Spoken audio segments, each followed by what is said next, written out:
Now to some trending news farther away from home. The number of Palestinian casualties climbed higher today after Israeli troops opened fire on huge crowds racing to pull goods off of an aid convoy yesterday.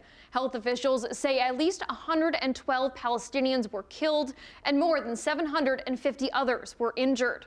The head of a Gaza hospital says 80% of the people in the area were wounded. Manisa Danabalan joins us live with the latest on this shocking event. Manisa? Hey, Emily. Israel says many of the dead were trampled in a stampede linked to the chaos, and that IDF troops shot at some in the crowd who they believed threatened them.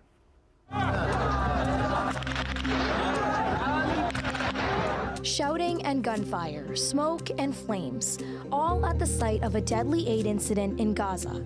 Hundreds were injured and many killed, while others managed to carry some aid bags away. The head of a Gaza hospital said of the 176 wounded who were brought to the facility, 142 suffered gunshot wounds and 34 showed injuries from a stampede. The incident took place in the midst of widespread hunger in the besieged enclave, where food support has been rare and frequently sparks panic when it arrives. A woman was calling to find her daughter, who went looking for flour in the chaos. Several countries are now backing a United Nations call for an inquiry after the attack. This comes as the UN says at least 10 Palestinian children have starved to death in recent days. A senior official says Israel's severe restrictions on aid that should be reaching Gaza is creating a man-made famine. UNRWA says there's been a drop in the number of aid trucks that are entering the enclave.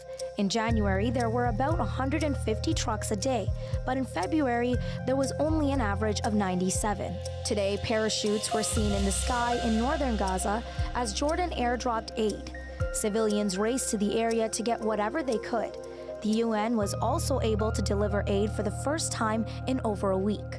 With many desperately struggling for food, U.S. President Joe Biden also pledged that his country will airdrop aid in the coming days. In addition to expanding deliveries by land, as I said, we're going to insist that Israel facilitate more trucks and more routes to get more and more people the help they need. No excuses, because the truth is, aid flowing to Gaza is nowhere nearly enough. Biden adding that the country is continuing to work towards a ceasefire. And here's the deal. We've been working, and hopefully we'll know shortly, and I know you've been informed.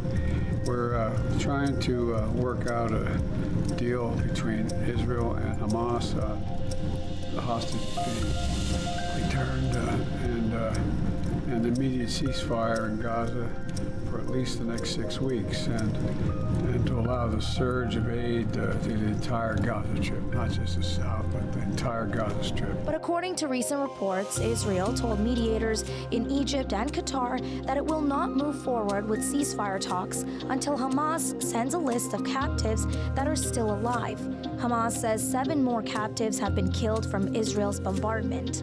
Meanwhile, large plumes of smoke were seen over Gaza today. According to reports, loud explosions were also heard in Khan Yunis. In Rafah, civilians looked through the rubble of a destroyed building after an Israeli strike, and many people were injured in Deir al-Balah after air raids and attacks from Israeli tanks. According to Gaza's health ministry, more than 30,000 Palestinians have been killed and 71,000 have been injured so far.